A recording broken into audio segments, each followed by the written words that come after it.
کہ جہاں ظلم ہو گردن دبو دو۔ یہ مسلمانوں کی حیثیت تھی، ہم چھوڑ بیٹھے، ہم تو انصاف کے لیے تو نیزہ ہوتا تھا، نیزہ آگے گاڑا جاتا، اس کی طرف منہ کر کے نماز پڑھائی جاتی، اور وہاں سے ہی پھر حضور لشکر روانہ کرتے۔ یہ بھی حدیث میں آتا کہ یبعث البعوث، جدھر جدھر فوجیں روانہ وہاں سے جاتی، مسلمان نعرے لگاتے۔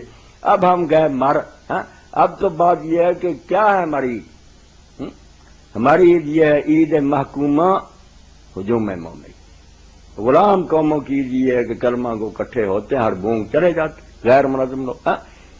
عید آزاداں شکو ہے ملک، جب آزاد لوگوں کی عید ہوتی تھی وہ روب ہوتا تھا، دنیا کانپتی تھی، اور اسی لیے حکم تھا کہ عورتوں تک کی بھی لاؤ، حیض کے دنوں میں جاؤ ان کو بھی لاؤ، ساری دنیا دیکھے کہ مسلمانوں کا مجمع نہیں رہی بات۔ مگر اب یہ نہیں ہونا چاہیے کہ ہم اس اونچی چیز کو ڈھونڈتے ہوئے تھوڑا جو ہے ہمارے پاس وہ بھی چھوڑ بیٹھے، نہیں۔ بعد میں خود انہوں حنفی علماء نے اپنے کتابوں میں کہ تب ہوگی جمعہ تب ہوگا جب سلطان آئے گا یا اس کے نام، مگر انہوں نے دیکھا وہ تو آتے ہی نہیں کم وقت، ہم جمعہ عیداں چھوڑ دیں۔ اسی پر مولانا عبدالعلی لکھنوی رحمۃ اللہ نے کہا اگر اس فتوے پر انگریزی دور میں عمل ہوتا تو 2-4 صدیوں میں مسلمانوں کو بھول ہی جاتا کہ یہاں کوئی جمعے کی نماز بھی ہوتی۔ شکر ہے کہ یہ فتویٰ دفن ہو گیا، لوگوں نے اپنے طور پر پڑھنا شروع کر دیا۔ یہ ہے گزارے کی بات، ہے معیاری بات وہی، اس کے لیے آپ کرتے کراتے کچھ نہیں، سوال کرتے ہیں کہ تھوڑا بہت جو ہو رہا یہ بھی ختم ہوئے، آپ سارے ملے نا کہ وہ نظام آئے معاشرہ، اس کے لیے تو کوئی محنت نہیں کرتا۔ سوال ہم سے کرتے ہیں کہ جو تھوڑا بہت ہو رہا ہم وہ بھی کہہ دیں کہ نہ، اور نہیں جو ہو رہا ہے ہونا چاہیے۔ یہ آپ کو پتا ہے کہ مکے میں جب زکوٰۃ کا ذکر ہوا تو وہاں کوئی اسلامی حکومت تھی کوئی نہیں، مکی صورتوں میں زکوٰۃ کا ذکر، تو اگر اسلامی حکومت نہ ہوگی ہم دیں گے۔ اللہ نے سورہ حج میں کہا کہ خلیفے جو الذین مکننا فی الارض اقاموا الصلاۃ، خلیفے ہوں گے وہ نماز کا بندوبست کریں گے، جمعہ ان کے نگرانی میں ہوگا سب، مگر وہ ہوں تو کریں، اگر نہیں تو ہم بھی چھوڑ بیٹھیں۔ ہر مسلمان کو اپنا کام کرنا چاہیے۔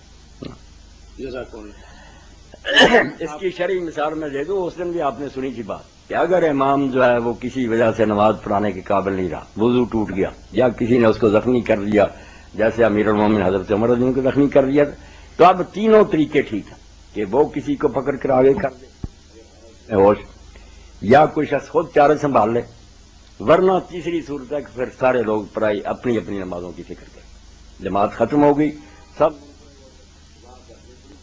یہی بات ہے کہ اگر حکومت زکوٰۃ وصول ہے سب سے اعلیٰ نہ کرے تو اپنے طور پر تو دیں گے۔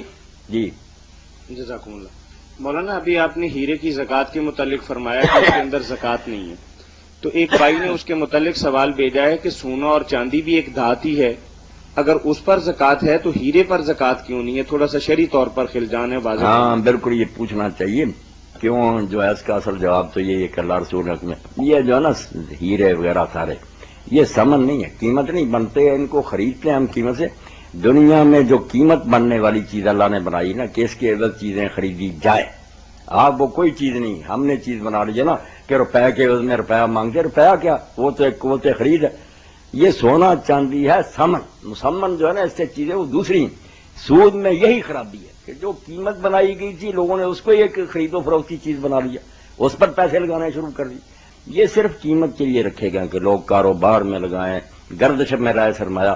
یہ ہیرے وغیرہ جو مرضی ہیں یہ کوئی سمن نہیں، نہ کبھی یہ قیمت کے طور پر معاشرے میں رائے، جو سکہ تو نہیں نا، یہ سونا چاندی سکہ، یہ نوٹ وغیرہ بھی بنائے گئے تو انہیں کی بنیاد پر بنائے گئے۔ پہلے ضمانت ہوتی تھی کہ خزانے میں اتنا سونا رہے، اس کی گارنٹی پر اتنے نوٹ بنے گے۔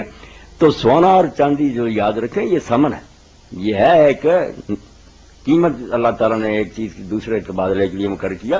یہ جو چیز آپ نے کہی یہ پتھر پتھر ہے زینت کے لیے، کبھی نہیں معاشرے میں یہ سکے کے طور پر آئی۔ جی جزاکم اللہ۔ اگر کوئی آدمی اپنی بیوی کو مذاق کے اندر لفظ طلاق کہہ دے تو کیا اس کے کہنے سے طلاق واقع ہو جاتی ہے؟